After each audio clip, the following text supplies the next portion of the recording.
Bali yan guys, si Aling Maliit, yung bantay-bantay natin palagi sa bahay, yung kasama ng mga aso. Si Ate Tere, medyo hindi maganda yung lagay niya ngayon. Sumabay na rin po yung ubo.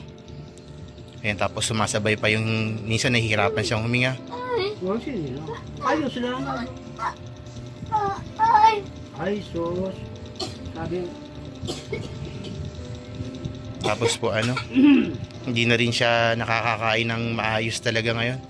Panay lang siya tubig, tapos herbal coffee lang po yung iniinom niya. Malapit naman po sa puso namin si Aling Maliit. Siya po ang naging katuwang namin dito.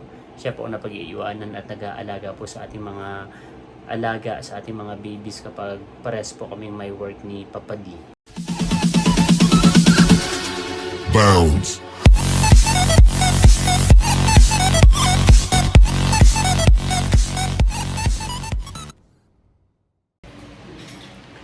Kamusta mga kayami, isang masaya at isang masarap na vlog na naman ang pagsasaluhan natin. So, masaya nga ba? So, dapat hindi ako mag-vlog ngayon. Dahil hindi tayo masaya dapat ngayon. Pero, smiling face kasi talaga yung naka-default na yung mukha natin na masaya lagi yung mukha natin sa camera natin. So, mamaya ikikwento ko ano yung isang nakakalungkot na bagay sa atin sa maghapon. So dapat nga hindi ako magbo-vlog, kaya lang si Papa D po yung magbo-vlog ngayon. Ang nag-vlog ngayon. Yung ilang minuto ng vlog ko ay si Papa D po ang mapapanood din niyo sa vlog. At ito po ay tungkol kay Aling Maliit. Tama? Bago po tayo magkwentuhan ay tayo po muna ay kakain. At ang ulam po natin ay munggo. Kahit linggo. Kahit linggo. So ang nagluto po niyan ay sila Erica at sila JR. Sila po ay nasa taas na sa second floor at tapos na po silang kumain. So bali kami lang po ni na Papa D ang kakain. Kumain na ba yung mga mapupurot na yan? Galing Kumain ba ang aking raya na yan? almost daw. Oh, galing. So kakain po muna tayo mga kayami and then magpuproceed na tayo sa ating kwentuhan. Sa ating kwentuhan? Sa vlog po ni Papa D na ako na lang po ang mag-upload. Yan, so kakain na nga po tayo. So nabanggit ko nga po kanina si Aling Maliit at ilang araw na siya halos ilang linggo na rin na hindi talaga siya. 3 weeks na rin siya hindi nakakapagbantay dito sa bahay. Oo, dahil yun nga po ay sa kanyang karamdaman. Alam naman po natin at nakikita natin sa mga vlogs, sa mga previous vlog ko nakakasama natin siya. Nakasama na natin siya sa Quezon. Dalawang beses na nakapunta sa Quezon, tapos sa mga gala natin, sa mga previous vlog natin. At alam naman natin na meron po siyang kapansanan. So PWD po siya at iba po yung yung katawan niya. So ngayon po ay mayroon siyang sakit. Kaya po ilang linggo na po siya hindi nakakapagbantay dito po sa bahay. At dapat is kasama ako kanina sa pagpunta dun sa mismong bahay nila dahil siya po ay na-hospital. Pero inuwi. Tapos ay, ano mo ba sa vlog yun? About sa mga cities and mga ganun. Yun, so inuwi po siya and then dapat ay kasama ako sa pagpunta kanina sa bahay. Kaya nga lang po is nasa work po tayo and hindi nga po sana talaga ako mag-vlog ngayon, naka-schedule na natigil muna ako kasi may reporting ako sa next day kaya pinaghahandaan ko po yung reporting ko po na yun. At si Papa D daw po ang nag-vlog ngayon kaya isisingit na lang natin siya. So before that, ay kakain na po muna tayo. Let's eat pang kaya ni tayo. So ngayon guys ay pupuntahan na nga natin si Aling Maliit, pero ang problema natin ngayon ay wala pala akong load kaya hindi ko alam kung paano ko siya tatawagan at hindi ko alam yung bahay nila. Sana matunto natin dahil dito raw yung banda sa may Bronce sa Barangay Tugatog.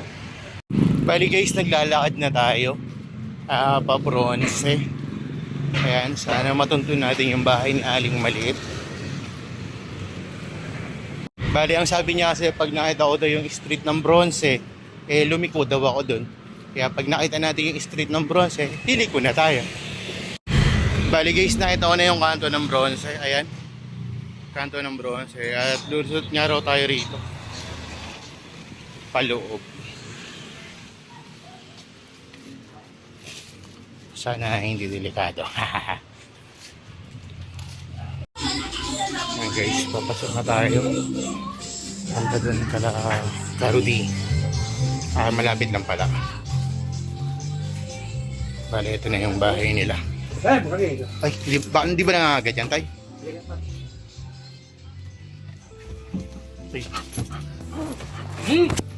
Oh. At nandito na nga tayo. At na si Aling Maliit. Heart pa yan na. Bali yan guys, si Aling Maliit. Yung bantay-bantay natin palagi sa bahay. Yung kasama ng mga aso. Si Ate Tere. Medyo hindi maganda yung lagay niya ngayon. Anong sakit mo, te? Ano ka ba? Sa gallstone ba? Sa atay. Sa atay? Do. May bato ano. Nagsabay-sabay yung labas. Bali yung nagbabantay po kay Ate Teresa ngayon si Ka Rudy po tsaka si Kate si. Bali yung mga magulang niya. Bali si Ate Teresa kasi yung pinakapanganay sa magkakapatid.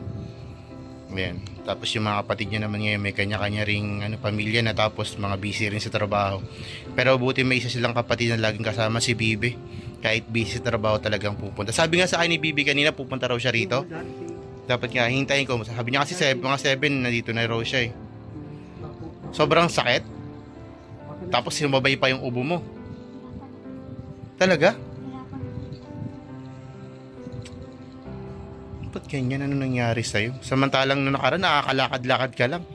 Nakakapunta ka pa ng letra eh. Ayun pa ba yun? Nandun pa tayo sa dating bahay? Ayun na yung sumasakit-sakit? Biglaan lang yan, bigla. Bigla lang po talaga. Sabi ko ano ba na yan? Ayan guys, sobrang hirap ng pinagdadaanan natin, Tere. Nung nakaraan, anong araw yun dapat ooperahan ka na? Anong araw yun dapat na ooperahan ka? Nakaraang nung Martes. Dapat po ng Martes ooperahan na siya, dinala siya sa Jose Reyes. Isang araw siyang pinagpasting, hindi siya pinakain, hindi ka rin uminom ng tubig nun, no? Pero naka-dextrose ka. Ayun, kasi nga ooperahan na daw siya para dun sa gallstone niya, sa gallbladder niya yata, parang ganun. Kailangan matanggal. Kaso nga lang, nung naka-schedule na siyang operahan, biglang sinabi ng mga staff ng ospital na kailangan niya muna magpa-CT scan kasi may parang nakita pa yatang bukol sa sikmura mo. Ayan, balita, alam pagkakasabi sa akin ng ni Bibi, ng kapatid niya, 3 yung naging sakit ni Ate Teresa. Pero kailangan muna maagapan yung una, yung sa gallstone niya kasi medyo ayon talaga yung nagpapahirap sa kanya. Magana siya na. As lahat. Ayan. Medyo lumaki na rin yung tiyan ni Ate Teresa. Tapos mas lalo siyang pumayat ngayon. Hindi na rin siya nakakatayo ng maayos. Hindi na siya nakakakain. Kaya naka-diaper na lang siya. Sobrang hirap ng pinagdadaanan niya. Alam mo nga mula nung nagkasakit ka, yung mga aso sa bahay nagkasakit din. Yung mga inalagaan niya, mga ayaw magsikain. Oo. Tumamlay sila. Lahat sila ayaw kumain. Hindi ko nga alam po eh. Hanggang ngayon matatamlay pa din. Siya kasi yung nag-aalaga ng mga aso natin tsaka nagbabantay ng bahay natin. Kasi akala ko dati niya pang sakit no, tay. Di ba dati may sakit na siya dati pa? Akala ko nag-trigger lang. Hindi na agapan. Ilang taon ka na ba ngayon, tay? 42? Di ba may PWD ka? Hindi ba nagagamit yun sa hospitalization? Hindi po nagagamit? Gamit kayo lang, mababa naman. Yung sa PWD mo? 10% lang. Pero pag inoperahan ka, may babayaran ka pa raw ba? Wala na siguro. Okay naman po yun. Bali yung mga gastusin, yung mga pabibiling gamot na lang po sa labas ay yung medyo nakakangamba kasi sa kalagayan po nila ngayon hindi po talaga kayang sagarin.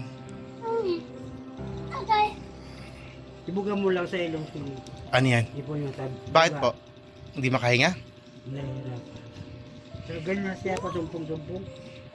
Pero wala naman. Mayat maya po yan? Kaya ako lang makatulog. Diyos ko. Mga ako lagi. Tupad ako kanina. Napahira na po ba siya ng langis? Lagi. Nakahira niya. Ayan, sobrang hirap ng pinagdadaan natin, Teresa. Sobrang pumayat na siya. Nung nakaraan, nung nagbabantay-bantay siya sa atin, hindi naman siya ganyang kapayat. Pero ngayon talaga, sobrang laki ng binagsak ng katawan niya ngayon. Tapos dahil lagi nga siya nakahiga, siguro nababasa ng pawis yung likod niya, sumabay na rin po yung ubo. Ayan, tapos sumasabay pa yung, minsan nahihirapan siyang huminga. Huwag sila. Ayos lang. Ay, sos. Sabi, Tapos po hindi na rin siya nakakakain ng maayos talaga ngayon. Panay lang siya tubig, tapos herbal coffee lang po yung iniinom niya. Yan. Sobrang hirap pong magkasakit dito sa atin sa Pilipinas. Pag mahirap ka, lalo ka pang pahihirapan. Imbis na aasikasuhin ka na lang kagad, ang dami pang ipapakuwang test sa'yo. Kaya mo yan, kaya mo yan. Diba sabi mo kaya mo? Ayan. Kaya mo. Bali yung nagbabantay kay Ate Teres, si tatay. Tay, ilang taon ka na ngayon, tay? 80, Diba? o 81 na si tatay, tapos si nanay, 21. Ay, 21 ba? 73. 73, 73 na pala si nanay. Ayan, pasumpong-sumpong. Pero pag okay naman, ayan, nakakanguya ka pala. Dapat sinabi mo, binilang pa kita ng prutas. Hindi na ako bumili kasi sabi mo, di ka naman nakakakain ng maayos. Binilang ko nga, kasi sabi ko. para Biskuit, kako- nakakakain ka naman. O Para dapat. kako ang prutas, Kaya nagtatanong ako sa'yo kanina kung ano bang nakakakain mo. para kako yung katas. At paano? Makain talaga. Baka lalo sumakit yung sigmura mo kasi maasim yung Hindi, tamis yan. Kasi ang katas Yeah. lang naman kakagalaman yan. Bali, ang kailangan mo talaga magpalakas ngayon. Bali, kailan schedule niya tayo ng operasyon? Wala pa kasi, bukas pa kukunin. CT scan pa lang, lalabas na naman kayo.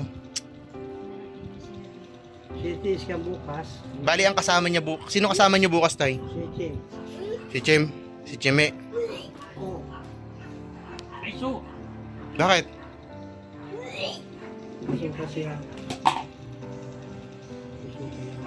Ay, punasan mo pa, Wes. Bali, yung nag-aalaga kay Ate Teresa, yung mga senior niya, mga magulang pa. Ayan, ganyan. Sobrang hirap talaga.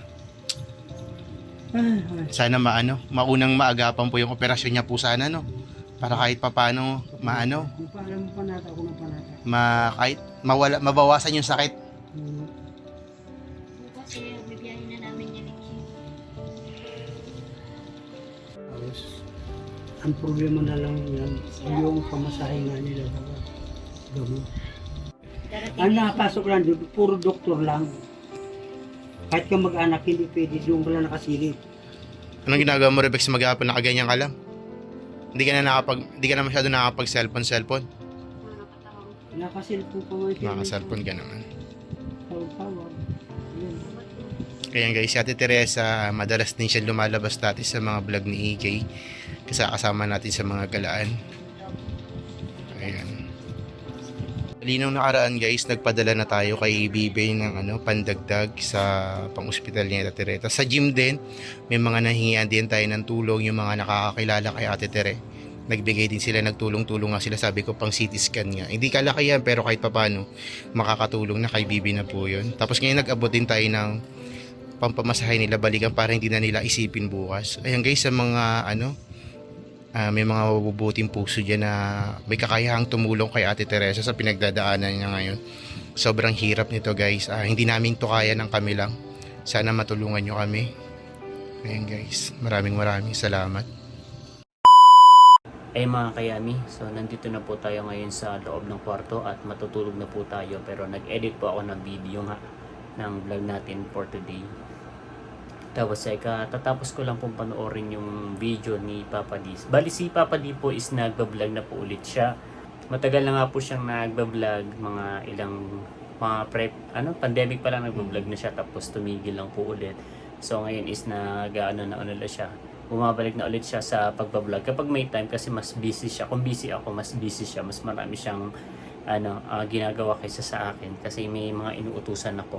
Siya wala siyang inuutusan, kundi siya lang yung gumagawa ng lahat ng trabaho sa na sakop niya. And going back to my story, ay katatapos ko nga lang pong panoorin yung video niya na ipinasa sa akin na ako po yung mag-upload kasi wala po siyang upload bukas. So sabi ko i-upload ko na yung video ni Ate Teresa dahil malapit naman po sa puso namin si Aling Maliit. Siya po ang naging katuwang namin dito.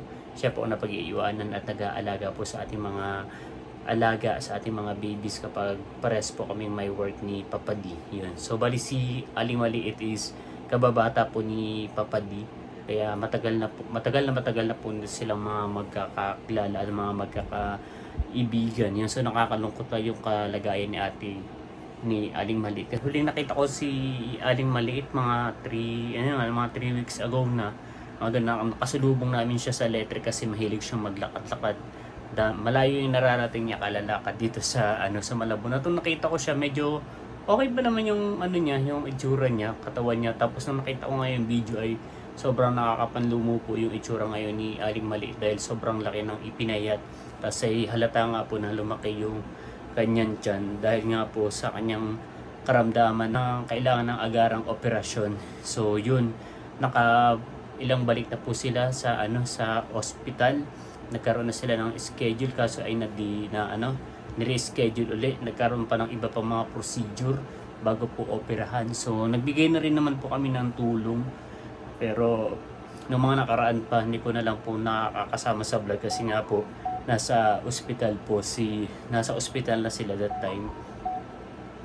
Yun, so napakaliit lang po nang naibigay namin na tulong pero malaking bagay na po sa kanila. Yun, sinabihan na rin naman po ni Papa D yung kanilang mga magulang na na kung may mga kakilala pa na pwedeng makatulong ay huwag na pong mahiyang humingi ng tulong dahil it's a matter of life and death na. So sobrang nakakaawa po talaga yung kalagayan ni Aling Maliit dahil ang nagbabantay nga lang po sa kanya yung mga magulang niya na senior citizen na rin, tapos yung mga kapatid naman niya ay hindi naman stable yung mga trabaho, kaya focus pa rin sila sa pagtatrabaho para makatulong kay Aling Maliit. Si Papa din nag-solicit na rin siya sa gym at nakalikom din siya ng 1,000 din yun na So malaking bagay na rin naman po yun sa mga pamasahe pa lang pagpunta sa sa ospital, tapos po yung bayad nga po sa pagpapa-check up sa mga procedure katulad ng CT scan. Ano pa ba yung mga procedure? Ultrasound, no? Ultrasound. Bukas yung Mga CT ganun. scan ay yung pinakamahal na 7,500. Ayun. So, yun lamang po. So, pagdadasal natin si Aling Maliit na maka-recover sa kanyang nararamdaman. Yun. So, ayun. Dito natatapos yung vlog na to kasi inatok na ako at hindi ko pa rin tapos yung report ko hanggang ngayon. So, dito ko na po tatapusin ang vlog na to. Maraming salamat po sa lahat ng patuloy na nanonood at sumusuporta. Hanggang sa muli para sa isa na namang masaya at masarap na vlog. Bye-bye.